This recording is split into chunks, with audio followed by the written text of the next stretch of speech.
Meilė draugam, meilė šeimai, meilė kitam savo partneriui ar partneriai, tai yra aktyvus veiksmas.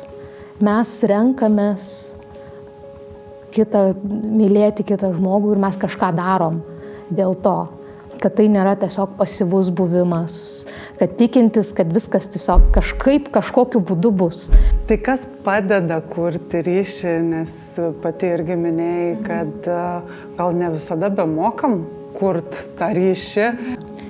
Ryšio kūrime, kažkam tai yra, tas visų pirma, ar yra noro. Noras nuo to prasideda, ar ne? Ir tada yra tas artumas, kažkoks leidimas savo būti pažeidžiamesniam ir galbūt irgi parodyti entuziazmą, kad yra noro kurti ryšį. O kaip yra su draugais? Ar draugai konfliktuoja? Draugai konfliktuoja, tačiau kažkaip kartais būna įprasčiau, kad jeigu jau įvyko kažkoks sunkesnis konfliktas, tai tarsi mes numetam draugus į šoną ir nebeskiriam tam laiko. Atrodo taip lengviau, nors kažkaip įprasčiau. Tai nebūtinai, kad tai reiškia, kad mažiau skauda.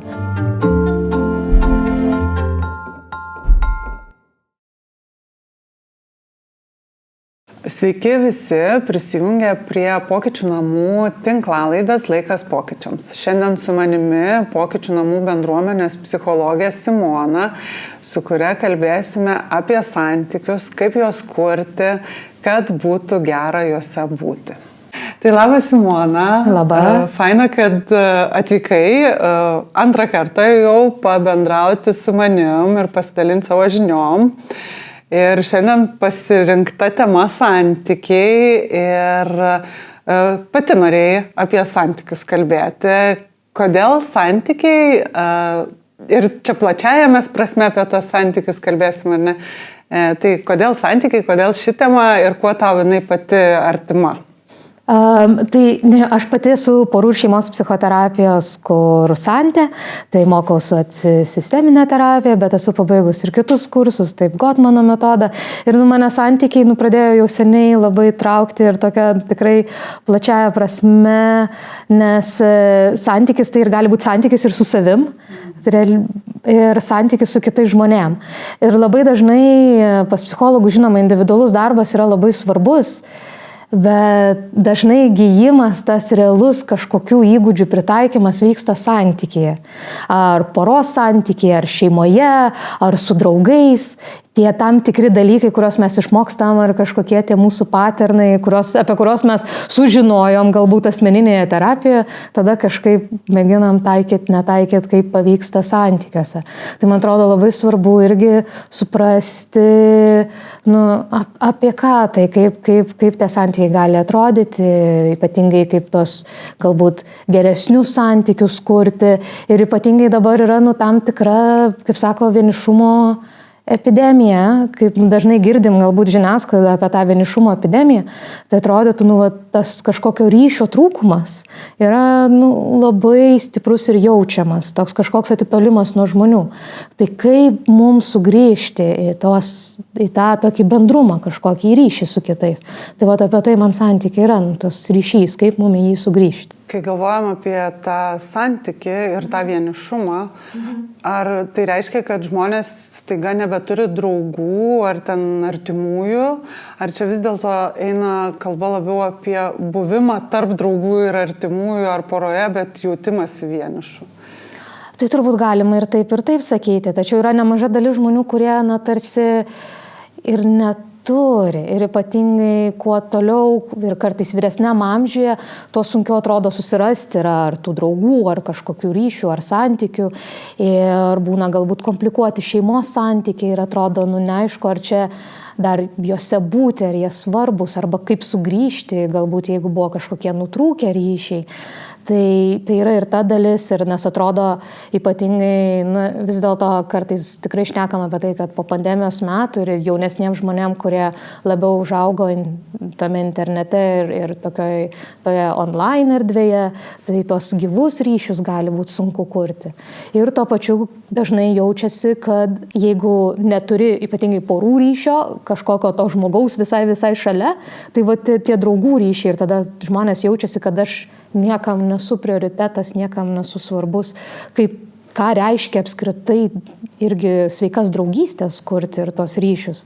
Tai to mes dažnai pamirštam, kažkaip suprioritizuodami romantinius santykius, arba šeima pirmiausia, arba romantiniai santykiai pirmiausia, ir draugystės kažkur pranyksta, o jos yra itin svarbios mūsų psichologiniai geroviai, bendrai visame kame. Iš tikrųjų, galvoju, kartais klientai net ateina, jeigu neturi antros pusės, bet turi daug draugų, sako, aš vis tiek vienišas ir neturiu, nes tarsi neturiu antros pusės. Ir tada kyla klausimas, o tai kaip yra, jeigu tu turi daug draugų, bet vis tiek tas vienišumo pojūtis yra. Ar pačiai tenkia yra šitoje vietoje susidurti su tokiu klausimu arba pamastymu žmonių, kad būtent vis tiek jaučiuosi vienišas, nes antros pusės nėra.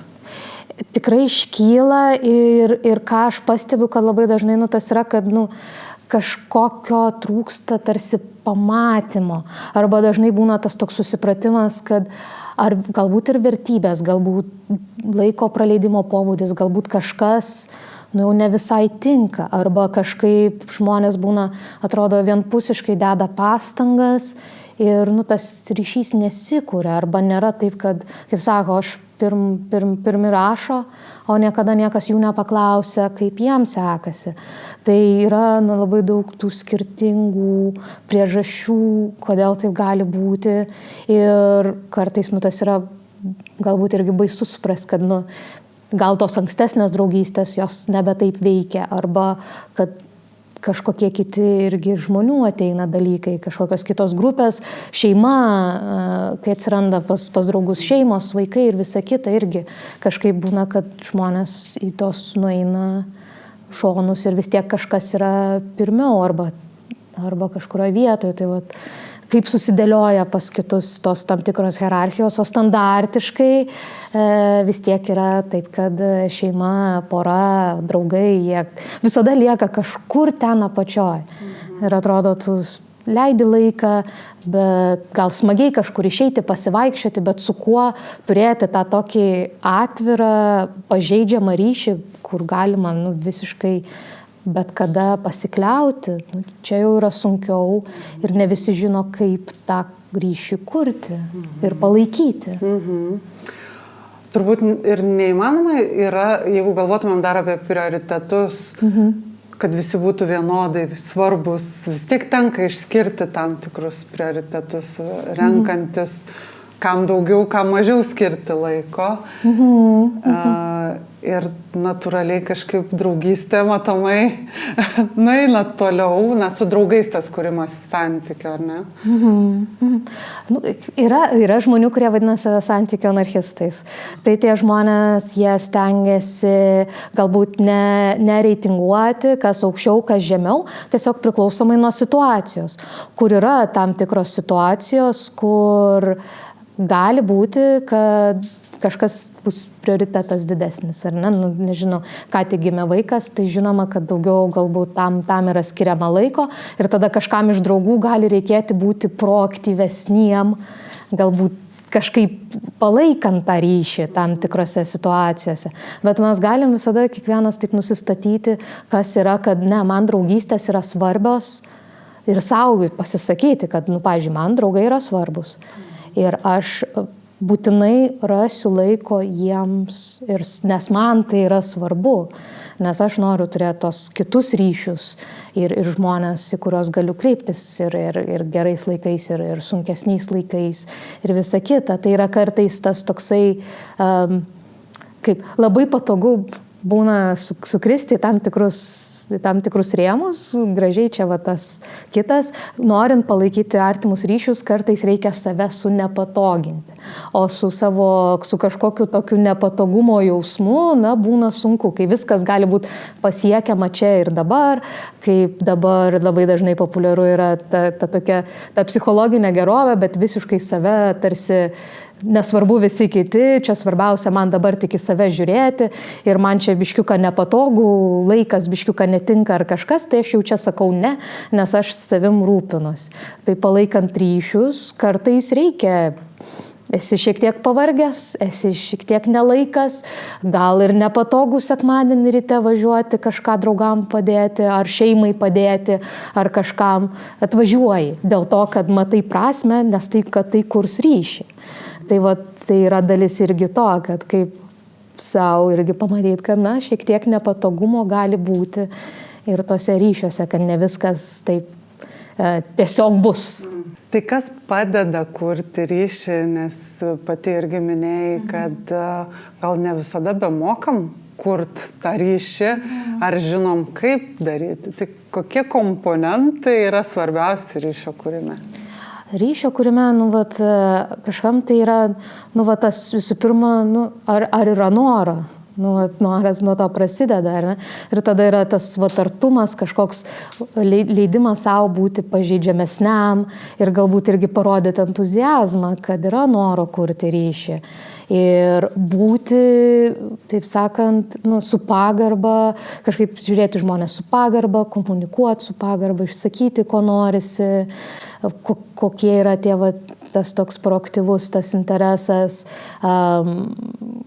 kažkaip, ateiti, pasirodyti galų gale, jeigu kviečia, jeigu eina, jeigu siūlo kažką, pačiam siūlyti dalykus daryti, kažkaip įsitraukti galbūt į bendruomenės, nes kuo vyresnis esi, galbūt tuo sunkiau būti kažkokioj erdvėj pakankamai laiko, kad kažkaip užsimegztų tie kontaktai, tai pagal interesus kažkaip ieškoti žmonių, kažką siūlyti, daryti. Bet kaip visada, su tokiu galbūt nebijotų taip atvirai kažkaip pasisakyti, kad, man, nežinau, kaip aš sakau, man tu patinka, aš noriu būti tavo draugu, arba kažkas tokio, arba man svarbu yra šitas dalykas, nežinau, šitos vertybės, matau, kad ir tau svarbu, ar man šeima svarbi, tai aš dėl to ten važiuoju savaitgalį pas šeimą ir kažką darau dėl kitų. Šiaip paminėjai, kad kuo vyresni daromės, tuo sunkiau rasti draugų ir čia turbūt tikrai tiesa, nes nekartą esu girdėjusi, net ir porą susirasti kartais tampa sudėtinga, nes dažnai būnam iš draugų, tampam porom ir panašiai. Dabar sako, aš nenoriu tą Tinderį ten eiti arba kažkur, tai kur čia rasti tų žmonių, kurie patiktų man ir būtų gan erdvė kažkokia rasti tos žmonės. Su porom tai tikrai dabar daug yra ir to jau nuovargio, galbūt su programėlių ir visų kitų. Jos, aišku, turi savo vietą ir kai kam tikrai padeda susirasti, kartais ir draugų padeda susirasti, žiūrint, jeigu nepavyksta ir tas poros santykis, nes kažkoks yra bendras interesas. Tai kaip aš sakau, turbūt sėdint namie, niekur neinant, mažesnė tikimybė, kad kažkas tiesiog pasibels į duris. Tai tada yra jau tas kažkoks aktyvus ėjimas, kokie yra interesai, kažkokie žaidimų vakarai, kažkokie kvizai, gal mėgsta žmonės karaoke, gal mėgsta kažką ir tada, atrasti, kaip sakau, gyventi savo gyvenimą. Galbūt leisti savo, ypatingai kai esi, ar nesvarbu vienišas, ar poros ieškant, ar draugų ieškant, gyventi gyvenimą.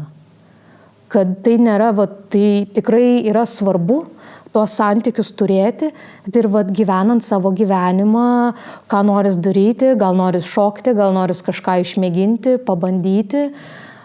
Tada po truputį atsiranda kažkokie žmonės, kurie turi tos panašius interesus, kur jau yra kažkoks bendra tema, apie kurią galima pradėti šnekėtis. Būna ir tų visokių greitų tų datingų, kur gyvai galima irgi susitikti, kažkokių tų specialių vakarėlių, kur galima irgi nueiti, jeigu ieškant kažkokios poros, sakykime.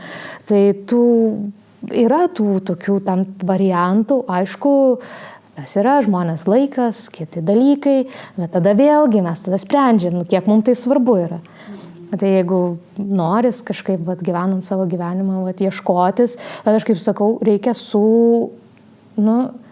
kartais galbūt netyčia mažesnė tikimybė, bet labai tikslingai mano tikslas yra susirasti draugų, pavyzdžiui, ir aš ties tuo realiai dirbu. Žiūrint į tai realiai kaip į darbą, kad aš dabar einu ten į kažkokį savanorystę galbūt, į kažkur, nes aš noriu susirasti draugų. Ir tada kažkoks yra žmogus ar žmonės, kurie visai pasirodo įdomus, aktyviai kažkaip mėginam prie to prieiti, prie žmonių pasisakyti. Kažkas tiks, kažkam netiks, turės, neturės, bet, darant, mėginant, aišku, kiekvieną kartą ir lengviau gaunasi, tada ir prieiti prie tų žmonių, nes čia irgi yra dalykas, kur kažkaip baisu nejauku pas save pasirodyti kartais būna, bet kažkokiose bendrose veiklose vis tiek paprasčiau, nes jau sieja kažkas. Ir čia turbūt atrodo, labai paprasta, labai lengva, eisiu, dabar darysiu, bet tada atsiremiu, bet aš intravertas ir aš nemoku užkalbinti žmogaus ir aš nemoku vienas eiti, kaip aš čia dabar kažkur eisiu vienas, o draugų neturiu, kurie kartu eitų. Labai daug tokių, turbūt ir pati esi susidūrusi su tam tikru minčių kratiniu, su tam tikrom nuostatom. Tai kaip čia žmogui perlipti save šitoj vietoje, nes iš tikrųjų turbūt, jeigu niekada niekur nejau vienas, labai sunku staiga imti kitą dieną susiradus renginį, staiga pradėti eiti ir dar ten komunikuoti su visais ir kalbėti apie save, jeigu to nesupratęs daryti.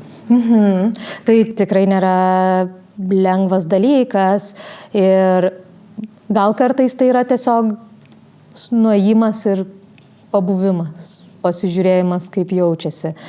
Aišku, neatmetu visiškai aš ir šitų, sakykime, tų pačių online erdvių, nes yra, kur galima visokie Discordai, kitos vietos, pagal interesus kažką susirasti ir kartais, tikrai esu susidūrus su žmonėm, kurie sako, kad yra intravertai, bet ir įsitikinę, kad jie tokie yra. Bet kai kuriais atvejais tai nėra visiškai tiesa, tiesiog toks yra vidinis įsitikinimas, kad aš esu intravertas ir kad aš negaliu. Tai aišku, čia yra tas dalykas, apie ką tai. Gal kažkoks savęs supratimas, iš kur tas ateina, nes, ar tai yra labiau, kad aš intravertas, ar labiau, kad, man gal kažkokia socialinė, galbūt nerimas yra, tai čia jau tada kitaip į tai žiūrim, gal yra kažkokios kitos priežastis, kas neleidžia eiti, tai čia jau tada, toks ir atsiranda ir darbas su savim, savęs pažinimas. Galbūt pirmas žingsnis ir būtų toks savęs pažinimas, ko iš tikrųjų aš noriu, kažkokie gal interesai yra, gal aš mėgstu žaisti video žaidimus ir galiu per tai susirasti, nors būdamas ir dažnai kažkur ir neišeidamas iš namų.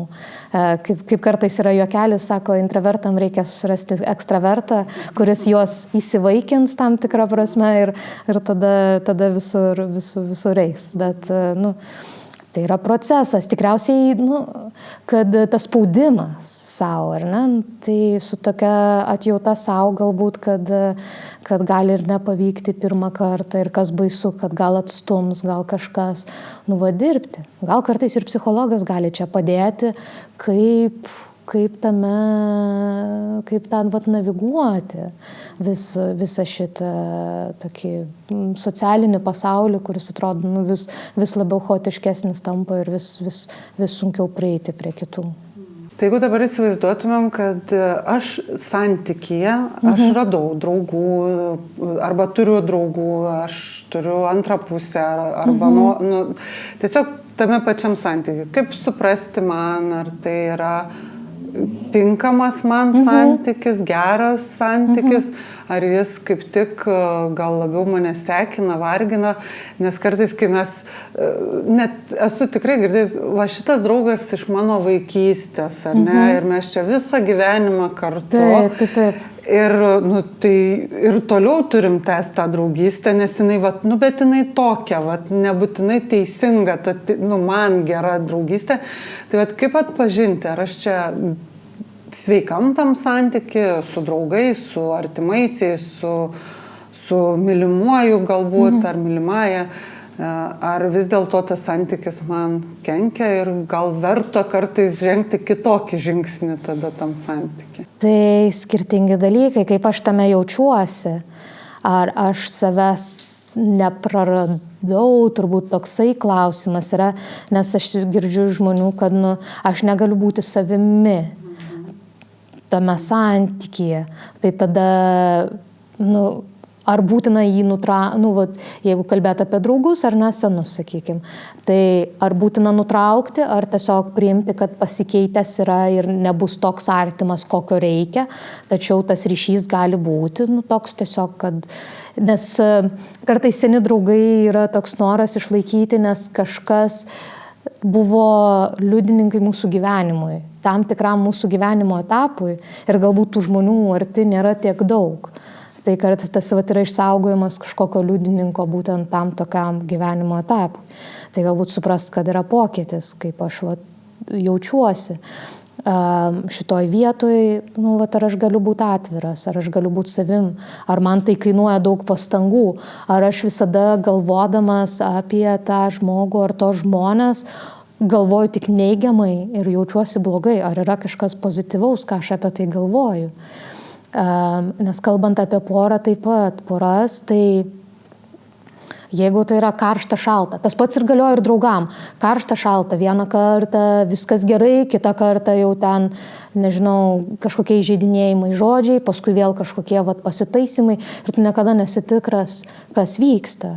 Tai jau nėra gerai, poroje kažkokie įžeidinėjimai, jeigu kažkokie smurtiniai dalykai yra, kažkokia kontrolė, tas toks pavydas, kuris iš tikrųjų ir pas draugus būna, irgi toksai labai stiprus, kur nesupranti, ką gali daryti, ko negali daryti, jau jauties, kad vaikštai ant pirštų galų, ypatingai jeigu kažką dalinantis, kas nepatinka, viskas yra nuneigiama kažkokiu būdu, kur jau jautiesi, kad ar aš čia apskritai iš proto kraustausi, tai jau yra tikrai tokie ženklai, kad kažkas neveikia ir kad tai galbūt nėra sveiki, nėra geri santykiai, kuriuos reikėtų judėti. Aišku, būna ir sunkiau, su šeimom irgi būna, kad tokios kažkoks tos ribos, ar ne, jeigu mes jas nusistatom ir ant mūsų kažkaip jų nepriima, pyksta, tai jau irgi galim žiūrėti, kad kažkam patogu, kad mes jų tų ribų neturim.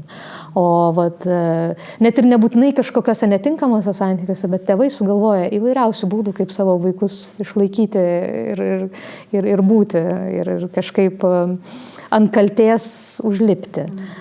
Tai tokie skirtingi dalykai, tai kaip aš jaučiuosi, nes kaip sveikose santykiuose, tai tu jauties, kad tavim rūpinasi, tu jauties, kad tavim yra pasirūpinta, kažkaip tu pasiteiki, yra ramiau, yra gana ramu, kažkaip jų yra jaučiasi pagarba, galima pabūti atviresniam ir pakalbėti, išsakyti ne tik tais gerus dalykus, bet ir pasikalbėti apie tai, kad galbūt kažkas turi keistis ir tai nebus priimta kažkaip sunkiai iš tos pusės. Tai. Minėjai ribas, kad žmonės santykiuose mėgsta kartais, kad kitas žmogus neturi ribų. Kaip galvoju, kodėl taip yra ir ar tos ribos yra būtinos kiekvienam santykiui, ar vis dėlto mes galim kažkuriuose santykiuose gal ir neturėtų ribų ir tiesiog leisti tai būti, jeigu kitam gerai, kitam malonu, kad aš tų ribų neturiu. Tai čia labai tos ribos, jos yra bet kokiu atveju, jos arba gali būti kažkokios itin pralaidžios, jos gali būti kažkokios itin statiškos ir nepajudinamos, o jos gali būti ir gana lankščios. Tai lankščios ribos turbūt yra tas toks dalykas, kuris yra geriausias. Ir kitas, kad dažnai mes apie tas ribas, kai galvojam, tai nėra kito žmogaus elgesio kontrolė. Ribos tai yra, kažkas man netinka ir aš kažkaip galbūt darysiu. Pavyzdžiui, būna tėvai, studentai išvažiuoja studijuoti, tėvai skambina 10 kartų per dieną ir neleidžia nieko daryti, ar ne? Sakai, aš paskaitose aš neatsiliepsiu. Tai tas yra, gali pradžioje ir netikti tas, bet tas yra, kad tu negali tiesiog sėdėti, žiūrėti, kad tau ten telefonas skamba visą laiką. Arba tada tartis, skambink tada, gali priešinti žmonės, po truputį tada kažkaip, sakai, gerai, aš neatsiliepsiu kažkaip, mėgins priešintis. Ir tas yra, nebent kažkokios situacijos netikėtos, tada kažkaip pasikeitė, ar ne? Kad man svarbu. Kitas dalykas yra taip, aš noriu su tavim pasišnekėti, tačiau aš tuo metu negaliu. Ir aš tada neatsiliepsiu. Tai tada toksai yra, perskambinsiu, kada galėsiu. Ir mes, taip kartu tada po truputį sistema kažkaip keičiasi. Ir turėti kažkokias tokias nepajudinamas ribas irgi gali būti labai blogai. Taip pat kaip ir jeigu mes nuolat kažkaip pasakom, kad mums netinka kažkoks elgesys ir mes tikrai to neprimsim, tačiau visą laiką priimam, tai užsisuka toks ratas, nes kitam tada, tai čia viskas gerai, mes vis dėlto taip galima, priimama, tada nieko nesakant auga labai tas tam tikras tas toks nuoskaudos ir kažkoks pyktis. Tai, kaip sakau, kito žmogaus mes nepakeisim, geriausias būdas pakeisti kitus yra keisti save kažkaip, ar kažkokį savo elgesį, kaip yra, ir aišku, nebūtinai tai bus be kažkokio pasipriešinimo. Tačiau jeigu tai yra tikrai geri, sveiki santykiai, tai jų kažkaip nesugadina, jis tiesiog pakeičia savo kažkokį dalyką, jeigu mes suprantam, ko mum reikia. Ir tie žmonės supranta, dėl ko tas vyksta. Konfliktai kyla turbūt santykiuose, ribas brėžiant kyla konfliktinės situacijos ir nepasitenkinimai kyla. Nebūtinai ribas brėžiant, bet apskritai būna ir šiaip konfliktinių santykių, būna tiesiog konfliktų. Kaip tu pati žiūri konfliktus santykiuose, jie reikalingi, nereikalingi, padeda, trukdo, kaip tik kurti santykį ryšį?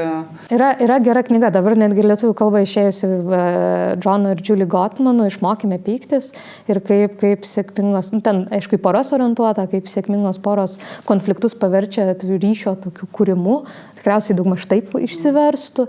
Ir konfliktai kaip tokie, jie daugeliu atveju yra neišvengiami, mažesni, didesni kyla. Ir turbūt yra tas, kaip mes konfliktuojam, svarbiausi dalykai. Aš tokie 4 ženklai, kurie rodo, kad konfliktas nėra jau toks sėkmingas. Tai yra kritika, tai yra mes kritikuojam kažką, ką žmogus daro, tu ten toks, anoks, trečiok ir visokia kitokia. Tai yra panieka, kuri tiesiog yra skirta, kad kažkaip žeminti žmogų.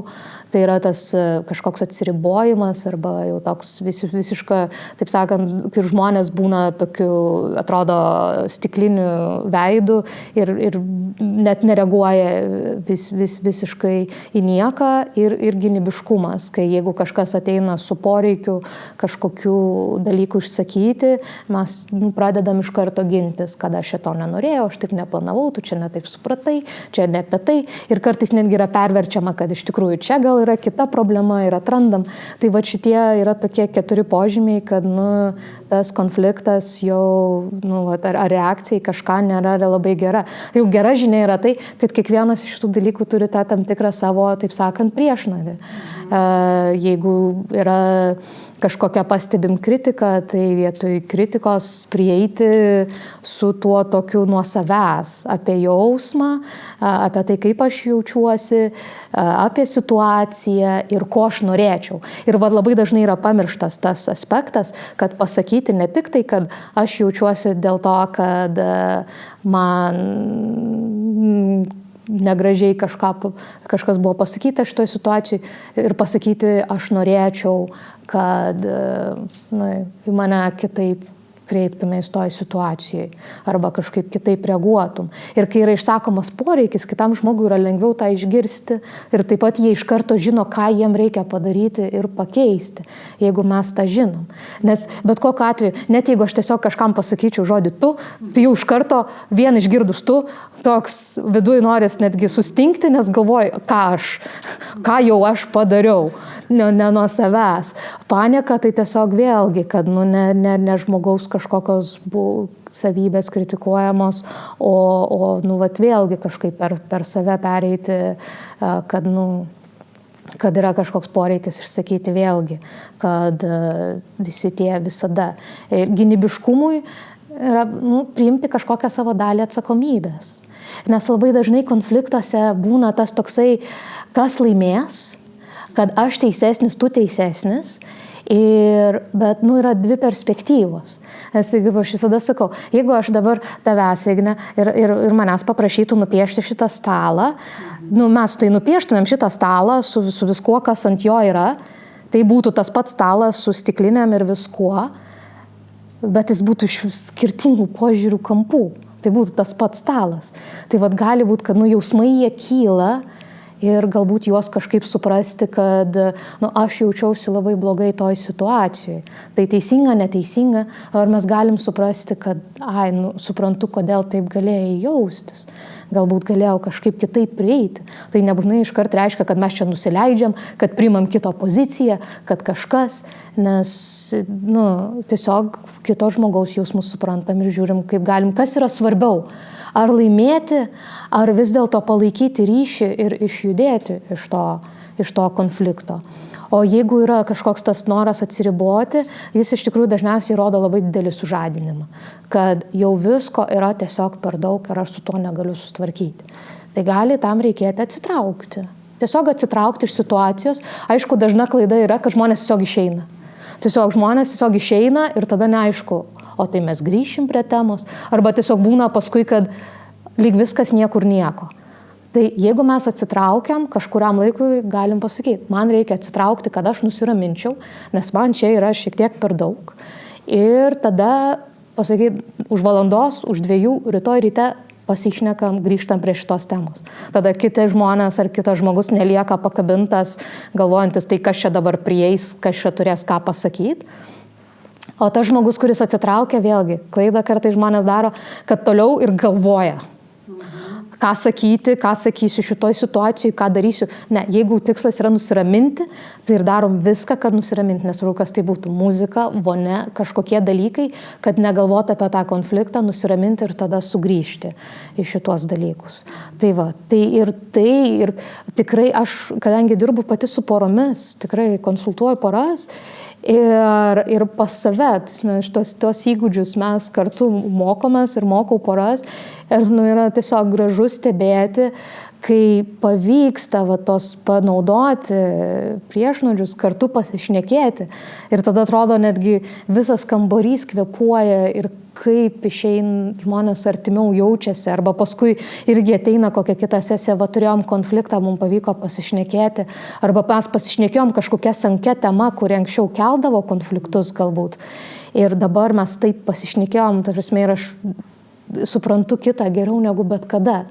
Ir tas labai gali tikrai suartinti tas toksai išsisprendimas, tų konfliktų nepalikimas, kažkaip kabėt sugrįžimas ir panašiai. Yra žmonių, kurie vengia konfliktų ir labai bijo apskritai, daro viską, kad tik nebūtų konflikto. Ar tai gerai santykiams? Nes gal gerai, nėra konflikto, nėra problemos kažkokios, ar kaip tik tai labiau kenkia ir reikėtų vis dėlto čia kažkokių strategijų, kad gal nebūtinai aukščiausio lygio konfliktai pradėtų vykti, bet tiesiog, kad rasti vietą ir konfliktams santykius. Tai konfliktų vengimas vėlgi, tai užsisuka tam tikri mechanizmai santykiuose, kur tikriausiai tas konfliktų vengimas dažniausiai iš kažko ateina. Tai yra didelė baimė prarasti tą ryšį, nes ryšys yra labai svarbus. Tai išsakyti savo tą poreikį atrodo kaip tokia didelė rizika, kad neverta. Arba mes jau įsivaizduojam, kad kokia reakcija bus ir jau sukūrėm visą istoriją, kodėl kažko nedaryti. Tai turbūt tas yra klausimas, kas yra svarbiau, ar jauties tada taip autentiškai tame santykėje, ar vis dėlto tokią didelę dalį savęs tenka slėpti. Ir ne tai, kad, kaip sakai, kad nereikia čia kažkaip rėkti, bet tikriausiai tas konfliktų vengimas daugiau yra toksai, kur jeigu iš savęs, tai kažkokio poreikio nuneigimas, kažkokio jausmo nuneigimas ir tiesiog neleidimas savo būti atviram tame santykyje. Ir tada kiti žmonės nemato, kas vyksta, kad vis dėlto yra blogai, kad galbūt kartais žmonės norėtų padėti ar daryti kažką kitaip, bet tiesiog nežino. Ir tada mes, kaip sakau, nesuteikiam progos kitiems žmonėms pasirodyti mums, kad jie gali galbūt. Aišku, mes nekalbam apie tos kažkokius nesaugius santykius, kur kažkokie smurtiniai kiti dalykai gali būti. Arba jeigu kažkoks vėlgi tas konfliktų vengimas, jeigu kažkas kitas ateina su savo noru ir poreikiu ir mes tiesiog atsitraukiam, tai yra kažkokia irgi vėlgi tada gynybiškumas, ką mes savo sakom. Ar tai, kad kažkaip save pradedam kaltinti ir tada iš to negalim pajudėti, kažkokia vidinė gėda, kuri labai save tada nueina ir tada mes negalim kažkaip išklausyti. Tai tada tiesiog paimti, ko tada reikia. Gal nes tai rodo, kad kažko trūksta santykė, kažkaip nesaugiai jaučiamės. Gal tada reikia pasižiūrėti iš šono, apie ką man čia yra, kad aš bijau, nes dažnai yra, kad iš šeimų atsinešam. Ir tikrai yra nemažai šeimų, kur žmonių, kurie ateina iš labai konfliktinių šeimų, iš smurtinių šeimų, iš priklausomybės turinčių šeimų, kur tikrai yra matę, kaip visi rėkia, šaukia, daužo, niekas nėra patikimo ir tada bet koks konfliktas ar bet kokia situacija, kuri primena tai, kad gali būti panaši situacija, neleidžia tam būti. Tačiau tada kyla kiti jausmai. Tai tokių situacijų tikrai gali būti, kad reikia irgi vėlgi kažkokios išorinės specialistų pagalbos, kaip jaustis, nes dažnai tikrai aš pati esu dirbusi su porom, kur kai supranta, kad iš tikrųjų visi šitie sunkumai, kurie kyla, gal ne visi, bet nemaža dalis tų dalykų, dėl ko atėjom, yra ne poros, ne santykio dalykas, o kažką, ką savo atsinešam ir iš karto ta ankstesnė istorija perima vadžias, nes tokiose situacijose mes, kažkas mums netinka, mes susižadinam, mūsų, taip sakant, tas triggeris vadinant, ir kas yra tas dalykas, kad mus nuneša į praeitį. Per jausmą, per kažką, nes mes jaučiamės taip pat, kai kažkada praeitį mus nuneša tenais, tada mes nebematom tos situacijos dabar. Vadinasi, yra kažkas, ką reikėtų kažkaip savo padėti išdirbti ir galbūt vėlgi atrasti tos tam tikros atjautos savo, kad gali būti ir sunkiau kažkuriuose vietose. Konfliktai porose, jie egzistuoja, tikrai apie juos kalbam, čia ir dabar aptariam, kad vieni kaip tik labiau gali konfliktuoti, kiti labiau vengti netgi konfliktų. O kaip yra su draugais? Ar draugai konfliktuoja?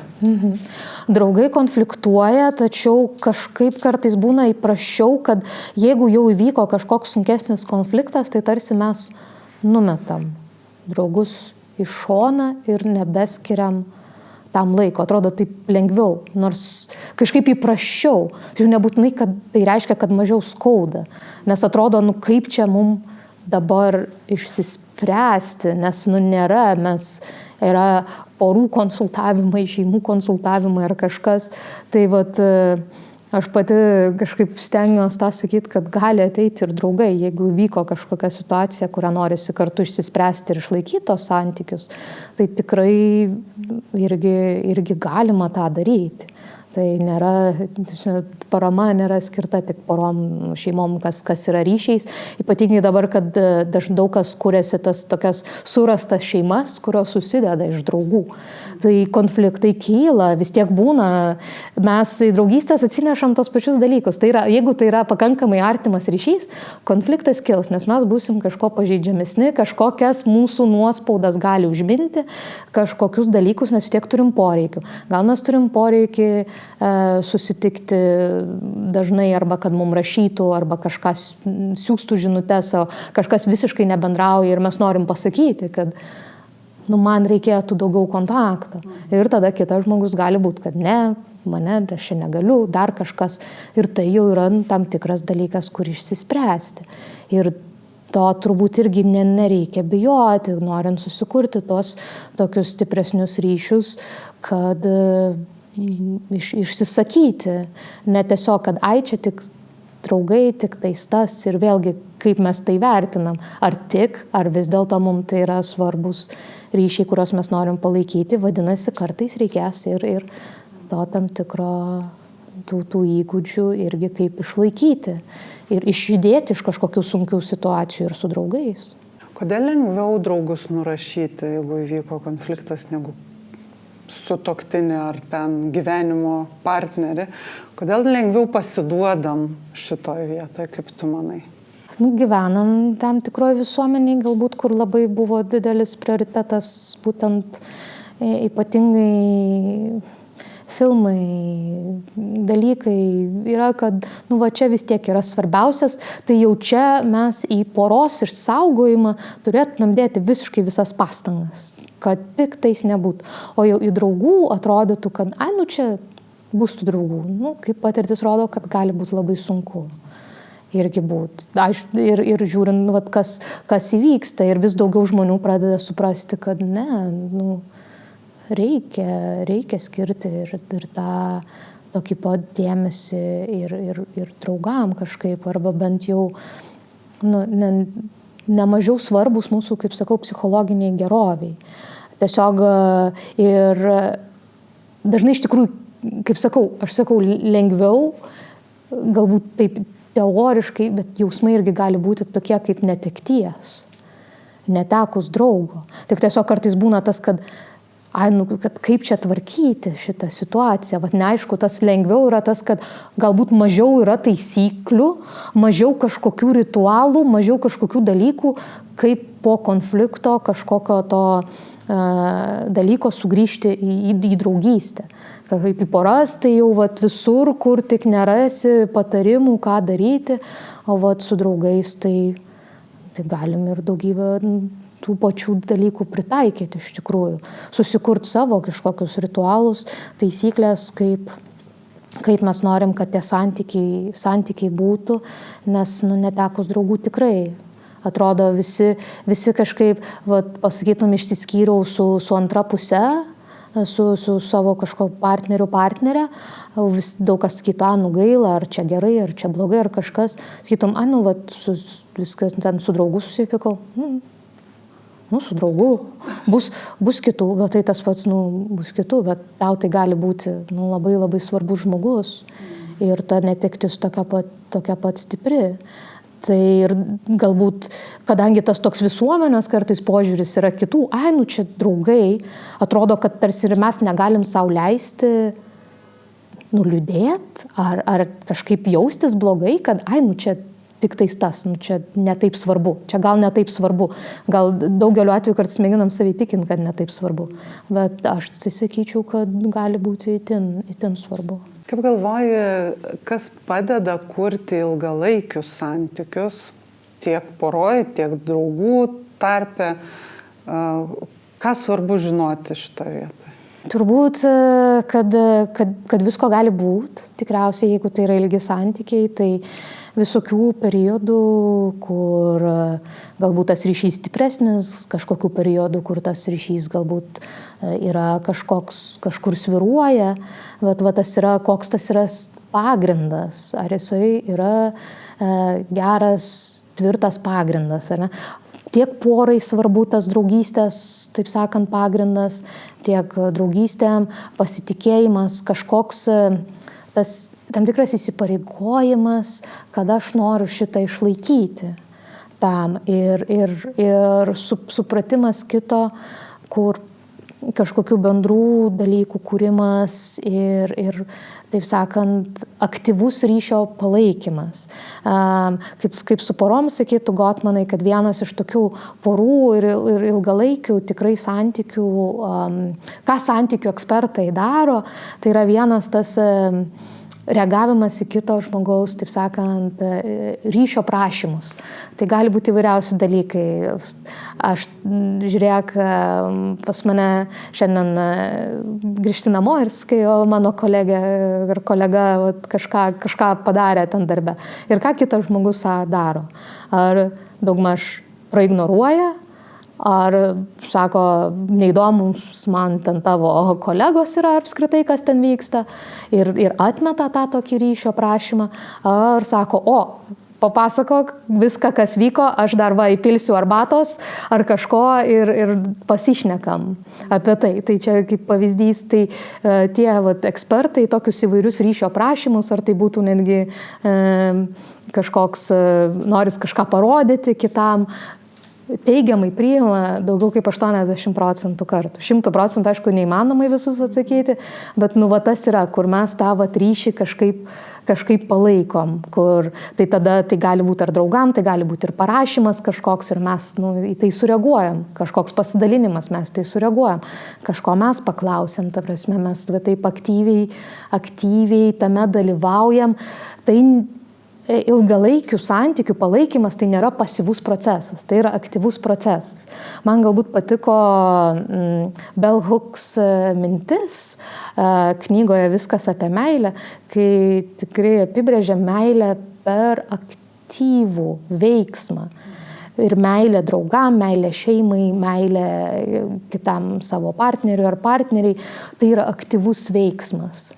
Mes renkamės mylėti kitą žmogų ir mes kažką darom dėl to, kad tai nėra tiesiog pasyvus buvimas, kad tikintis, kad viskas tiesiog kažkokiu būdu bus. Aktyviai prisiminti, padaryti ir jeigu galim. Ir kitas dalykas, suprasti galbūt irgi savo ribotumus. Nes tikrai yra žmonių, kurie turi kažkokių sunkumų ar neuroįvairovės, kur gali būti kažkaip sunkiau. Tai tada tas yra vėlgi savęs toksai tam tikros tos akomodacijos, kurios padeda mums kažkaip funkcionuoti, suprantant, kaip mes veikiam, galbūt suprantant save, mes galim žinot, ką mes galim, ko mes negalim ir tai netgi komunikuoti tame. Ir kartais taip pat ilgalaikiuose santykiuose yra tas, kad labai gali būti, kad vienu metu kažkuriam žmogui reikės nešti šiek tiek daugiau. Kitam žmogui galbūt, nes kitiem žmonėm gali reikėti kažkokios paramos. Ir tas su laiku gali apsikeisti, tada kažkas kitas neš daugiau, kai mum yra sunkiau ir mes to negalim padaryti. Ir svarbu tai, kad tai netaptų, aišku, kad vienas žmogus neša viską visą laiką. Nes vienas žmogaus santykio neišlaikys. Tai vis tiek turi būti ar tai 2, ar 3, ar kiek žmonės, kad visi būtų kažkaip į tai įsitraukę ir neštųsi. Tik tiek, kad ne visada negalim kartais tikėtis, kad visada bus tiesiog lygų viskas.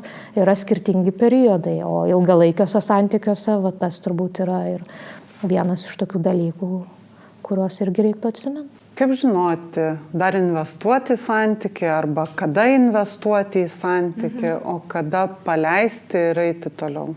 Labai individualu tikriausiai. Mes labai šnekam kartais apie santykius irgi iš tokių per tą tokią vos ne finansinių terminų prizmę.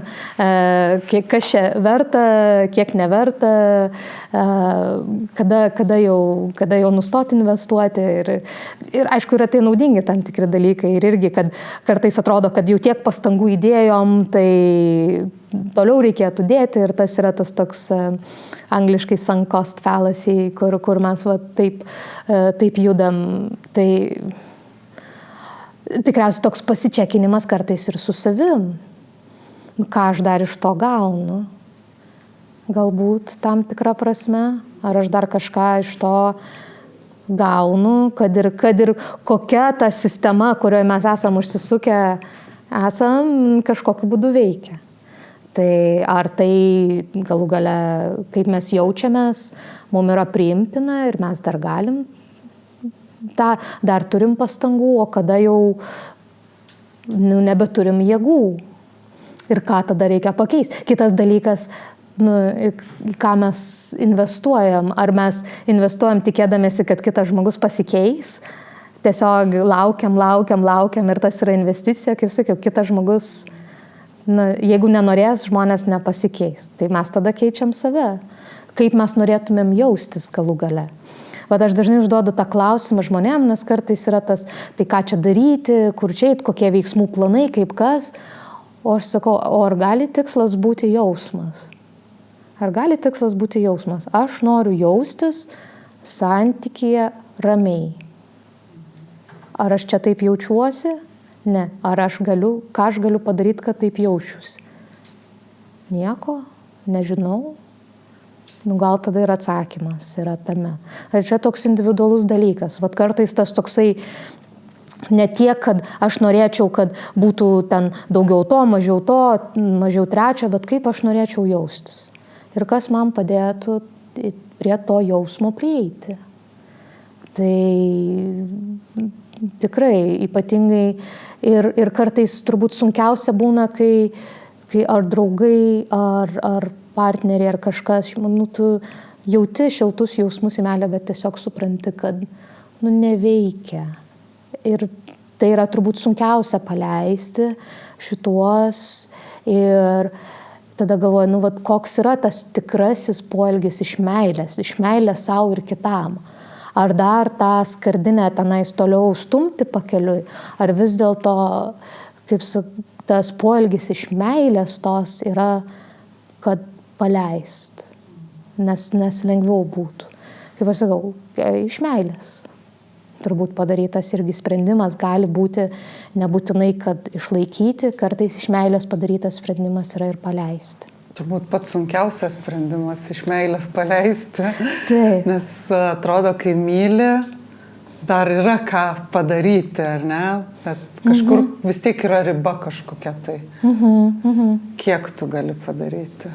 Tikrai, nes vėlgi vienas žmogus neišneš, ar yra toks kažkoks abipusis dalykas, ar jaučiamės tikrai, kad tai savim, savo vietoj, ar mums patinka, koks mes žmogus esam šalia kitų.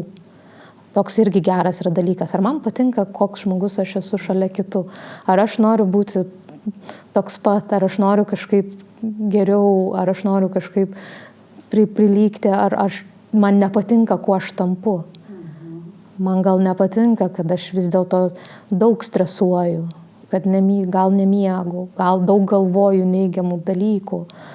Nes tas ir yra, kur irgi vienas iš tokių Gotmanų dalykų, galbūt, kur jie dalinasi, yra tas angliškai positive regard arba kažkoks tas pozityvus nusiteikimas į kitą asmenį.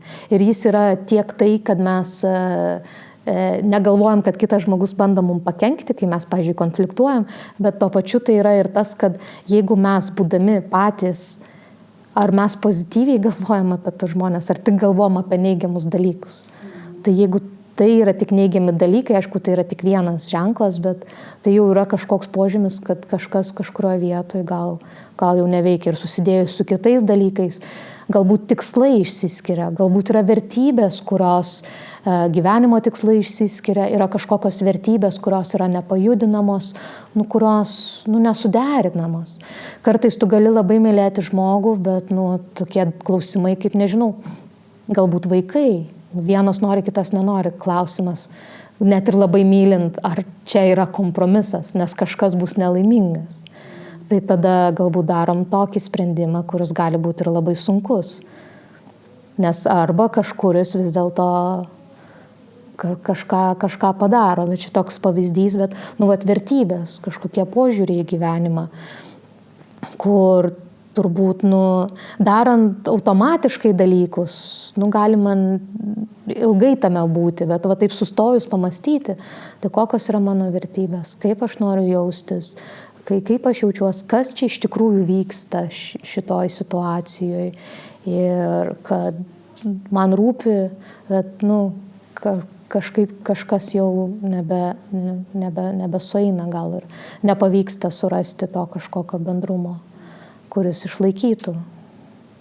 Gal galvojant, tavęs beklausant, iš tikrųjų taip susimaščiau, gerai, jeigu tarkim, tavo gyvenime atsiranda žmogus ir tikrai gal vertybės nesutampa, gal kažkokie konfliktai kyla, gal kažkaip tas santykis mezgasi, nesimezga ir panašiai.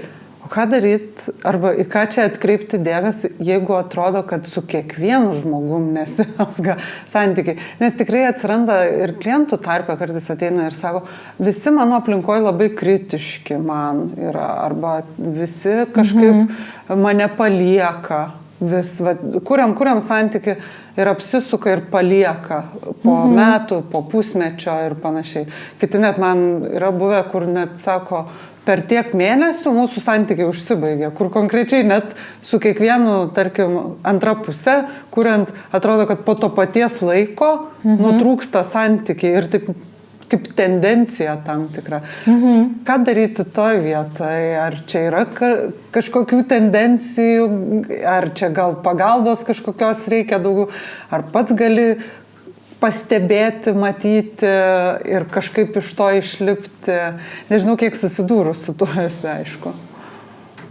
Kažkiek, bet gal ne tiek daug, nors yra buvę, kad pavyzdžiui, ir po poros konsultuojant, po kurio laiko kažkas būna supranta, kad sako, iš tikrųjų aš taip pat jaučiuosi kartais gal ir su kitais žmonėm arba kažkas aplinkui.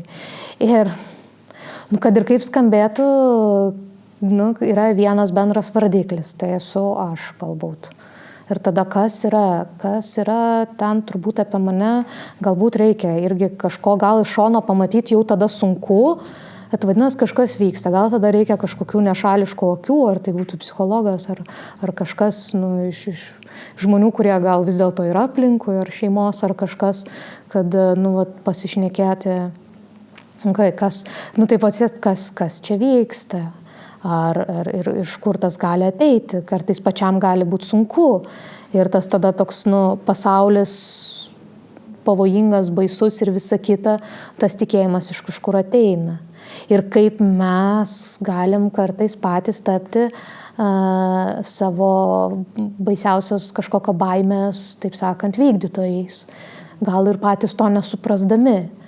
Kažkokie užsisuka tie ratukai, tas grįžtamasis ryšys, kuris kartojasi su žmonėm. Priartėjus galbūt, kaip sakant, po tiek mėnesių pasibaigia. Aha, kas po tiek mėnesių įvyksta? Kažkuriuom momentu, nes, pavyzdžiui, poros, ar ne, jos vis tiek turi savo vystymosi etapus ir būna tai tokie pažinimo, visa kita, kur dar gal mes taip giliai kartais ir neinami dalykus, o jau kai atsiranda tas prisirišimo etapas ir kur jau mes kažkaip ir labai tenka tapti pažeidžiamesniem, pasidalinti savo kažkokiais dalykais, tada gali ir įsijungti įvairios mūsų patirtis, įvairūs dalykai ir galbūt tas irgi mūsų pasirinkimas tų žmonių, kur mes gal patys nesam pasiruošę tam ryšiui kažkuria prasme. Ir kažkokios tos aplinkos, kur mes einam, kas yra tie bendri dalykai, kurie lemia tai, kad yra, ką man primena, kuo man yra patogu, saugu galbūt, kad aplinkui mane yra kritiški žmonės, kuo tai man yra pažįstama, nebūtinai gerai, bet pažįstama. Ir tiesiog tame yra, atrodo, kad kitaip gal ir negali būti. O gal ir gali. Tai čia turbūt toks irgi pažiūrėjimas kartais yra į save iš tos pusės ir gali reikėti kitų akių, kad save pažinti ir suprasti, kas vyksta. Apibendrinant tą santykių temą, kokia svarbiausia žinutė, kaip tu galvoji, ką žmonės turėtų tikrai užfiksuoti, kuriant santykius, kas yra svarbu? Noras ir aktyvus įsitraukimas į ryšio kūrimą. Galbūt, kad tai nėra pasyvus procesas ir kad jame reikia dalyvauti aktyviai ir kuo anksčiau turbūt kažkaip savo poreikius, save suprantant ir poreikius išsakant, su tuo dirbti. Galbūt, kad gali reikėti dirbti. Nebūtinai bus, kad natūraliai gausis ir tikriausiai ypatingai ieškant pagalbos, nelaukti to momento, kai jau viskas visiškai sprogę yra ir jau nieko nebėra. kartais gali padėti ar asmeniškai, ar poroje, ar draugų santykiuose, ar šeimoje, jau pastebėjus, kad yra kažkoks sunkumas, gal netgi ateiti anksčiau, kad tą tvirtą pagrindą susikurti ir nuo kurio galima būtų judėti. Tai ačiū labai, Simona, už įžvalgas, už patarimus, už tą santykio puoselėjimą iš tikrųjų, nes tavo darbas kaip porų terapeutės, tai irgi yra tas puoselėti santykį, ar ne, kad žmonės puoselėtų. Tai ačiū tau labai už tai. Ačiū ir tau. Ačiū labai, kad žiūrėjote, kad mūsų klausėte. Jeigu norite ir toliau girdėti naudingą turinį, kviečiu pamėgti mūsų YouTube kanalą.